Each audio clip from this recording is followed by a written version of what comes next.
Alors, comme dirait Maryse, en synthèse, je propose qu'on prenne une délibération de subvention d'association une par une, on la met à vote immédiatement. Bien évidemment, vous nous interrompez s'il y a une association qui attire votre attention. Je précise juste que pour raison administrative, la 25, c'est-à-dire la subvention au club de handball est retirée. Est retirée, oui. Alors, la 19, Amicale des Pennes Mirabeau. Alors, l'Amicale des Pennes Mirabeau, c'est une subvention municipale de 6 300 € qui se décompose en deux parties. C'est pas la peine. Qui est pas la peine. Allez. Qui est contre? Qui s'abstient? Adopté. La 20, les Dauphins. Les Dauphins, 10 000 €. Pour? Contre? Abstention? Adopté. La 21, tennis. 2 000 €. Pour? Contre? Abstention? Adopté. 22, 2 les Archers. 2 300 €. Pour? Contre? Abstention? Adopté. La 24. La 23, non? C'est mieux. Pardon, la 23. 4 200 €. Pour? Contre? Basket. Abstention? Adopté. La 24. 5 000 €. C'est pour le vélo club. Contre? Abstention? Adopté. Le rugby, 26. C'est 14 000 € pour le rugby. La 25. Pourquoi elle est retirée du coup? Pour raison administrative. Elle a un problème administratif, c'est que l'association, je ne me rappelle plus son nom. C'est le handball. Enfin bref, l'association concernant le handball a été victime d'une escroquerie, je le dis clairement, et que cette escroquerie compromet lourdement leur trésorerie. Moyennant quoi, si on leur verse la subvention, elle risque d'être captée par la trésorerie. Voilà, donc il va falloir remonter une nouvelle association portant le handball, de façon à ce qu'on puisse continuer à les subventionner sans les mettre en danger. Oui. Escroquerie aux photocopies. Ça Au photocopieur. Oui, voilà, parce que du coup, étant donné qu'on vote chaque année une subvention et qu'on participe au vote, on aimerait avoir plus. Non, plus il n'y a aucun problème. Parce que là, il s'agit de quand même, de ce que je comprends, la dissolution d'une association pour en recréer une nouvelle. C'est-à-dire que l'occupation sera toujours la même, ce sera toujours le handball, sauf que, bon, alors je ne sais pas ce que vont donner les informations concernant le handball, l'escroquerie dont ils ont été soumis, à laquelle ils ont été soumis, pardon, dans le cadre de ces photocopieuses, mais au contraire, on ne peut pas mettre cette belle association en danger. Voilà. C'est clair. Vous pouvez vous rapprocher, si vous le souhaitez, et le faire de ma part du président Bernard Zaragoza. Oui, monsieur Zaragoza. Il vous donnera les détails si vous le souhaitez. Parce que ça fait partie des informations qu'on n'a pas eues. Est-ce que c'est quelque chose qui potentiellement peut se propager à d'autres associations? Oui. Donc, ça a été le cas. Est-ce qu'une communication... Ça a été le cas. Ça a été le cas. D'accord. Ça a été le cas. Pas Copain. Oui, non, mais du coup, est-ce qu'une communication est prévue à toutes les associations de la commune pour essayer justement de les alerter sur ce type de fraude possible? Alors, on va voir ça avec le service des sports. Voilà. Ces trucs-là, c'est toujours à prendre avec des pincettes. Je n'ai pas envie de me retrouver dans le cadre d'une diffamation quelconque par rapport à une société. Donc, je veux dire, on le fait, mais on le distille. Non, mais sans citer de nom, de dire attention, soyez vigilants, au moins que les associations soient au courant. Oui, bien sûr.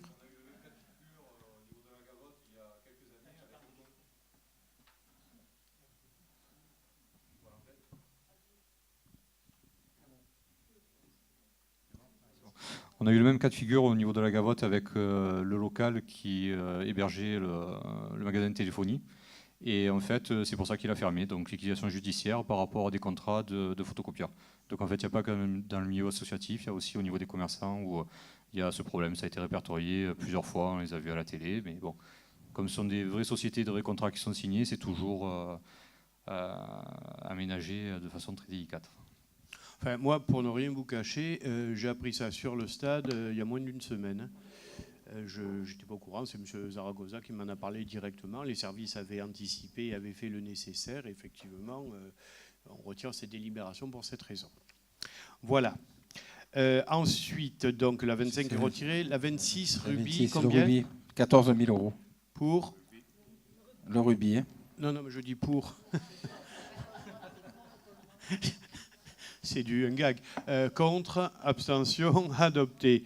La boule des peines, 27. 450 €. Pour, Contre, abstention, adopté. L'amicale des peines. De la 28 à la 34, ce sont des subventions de l'ancienne CPA qui sont reparties dans le cadre de la CLET. Voilà. Dans la 28, c'est pour l'amicale des peines de Mirabeau, 700 € pour le cross de Scooby-Doo. Pour, contre, abstention. La 29, c'est 1000 € pour le rugby, pour le 50 ans du club. Pour la 30. La 30, c'est 1000 € pour le tournoi Open au tennis des peines de Mirabeau, qui organise son tournoi Open. Pour 31. La 31, c'est 1500 € aux Archers Pénois pour l'organisation d'une compétition de tir en salle. Pour. Vas-y. La 32, c'est 500 € pour l'élan sportif des baskets pour l'organisation du tournoi départemental. Pour la 33. La 33, c'est 5000 € pour le Vélo Club Saint-Antoine à la Gavotte pour l'organisation du 14e cyclocross challenge Marcel Lodi. Pour la 34. La 34, c'est 1000 € pour l'organisation du trophée Victor Mélan par la JSPM, la jeunesse sportive des peines de Mirabeau.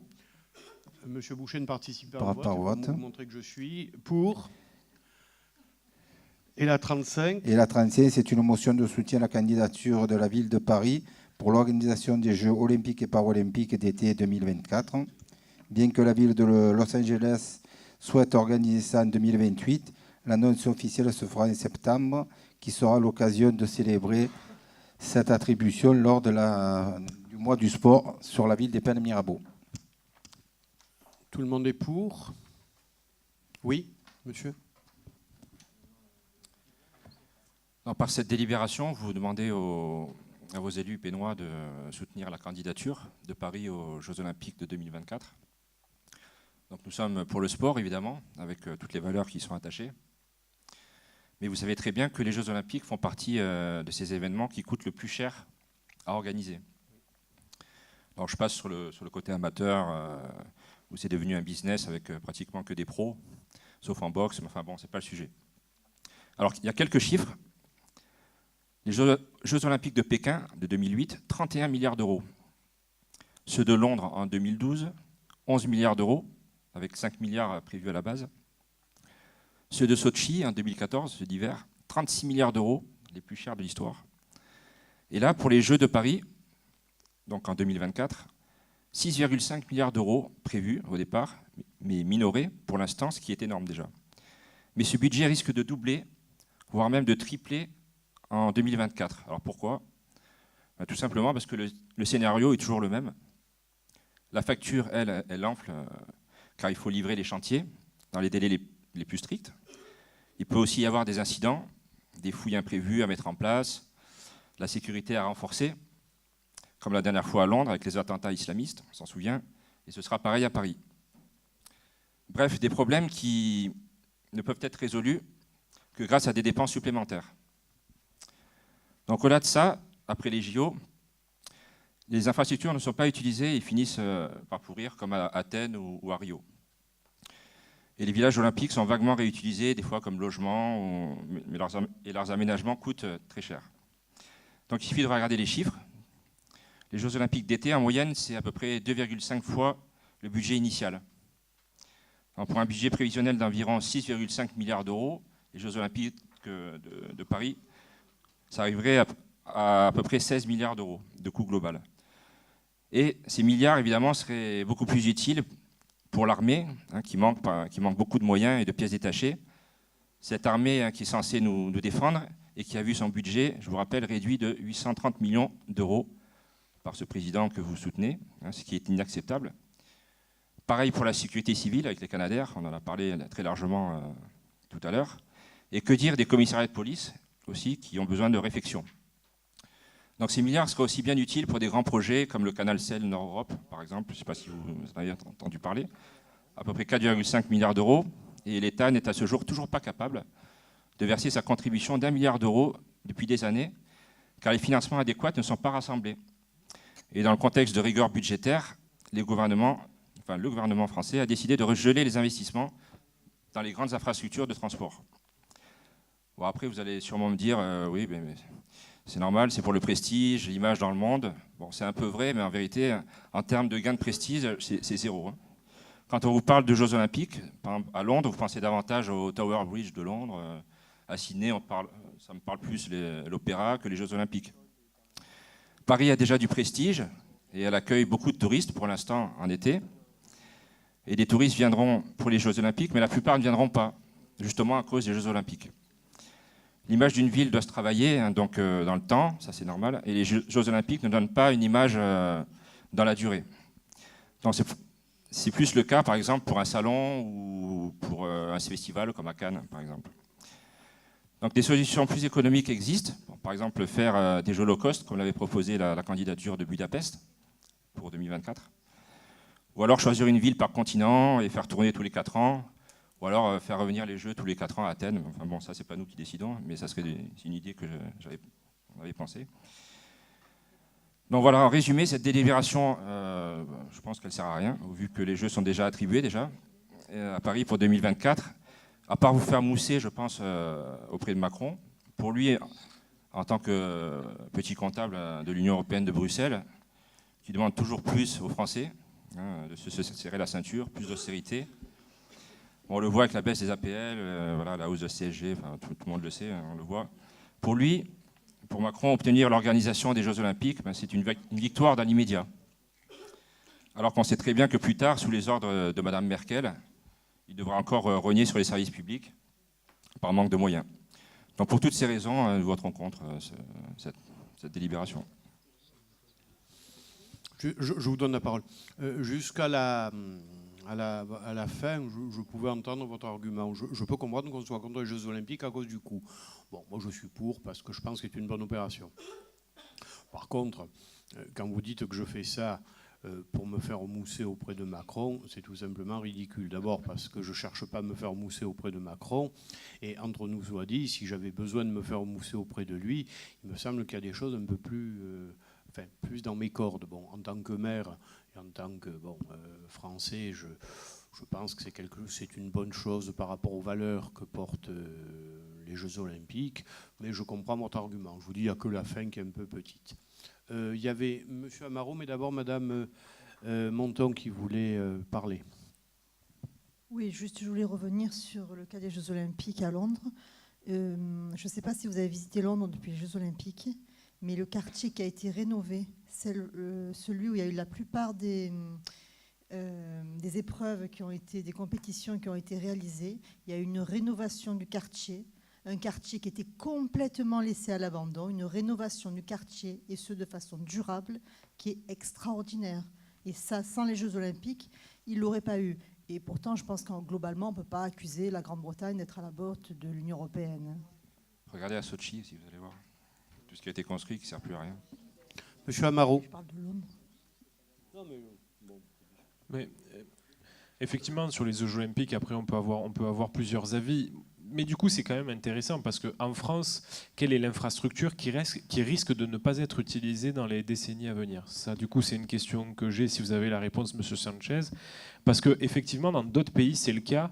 Dans des pays où, malheureusement, les Jeux Olympiques se sont produits avec des régimes qui sont un peu, peut-être, tendancieux, comme le Brésil, effectivement, où on a des stades entiers qui, aujourd'hui, sont totalement laissés à l'abandon, ou des piscines dans le même style.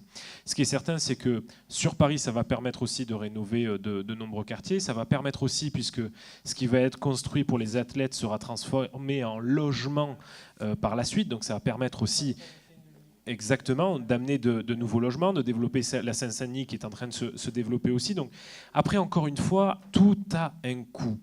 C'est là où j'arrive pas à comprendre aujourd'hui où on veut en venir. On arrive dans un pays où, en termes de politique, on fait la chasse à tout ce que l'on dépense.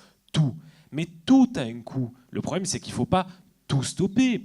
Alors après que vous disiez il faut supprimer l'aide médicale d'État, qu'il faut supprimer d'autres choses, je suis entièrement d'accord. Mais on ne peut pas tout arrêter. Enfin, c'est pas possible. Tout a un coût.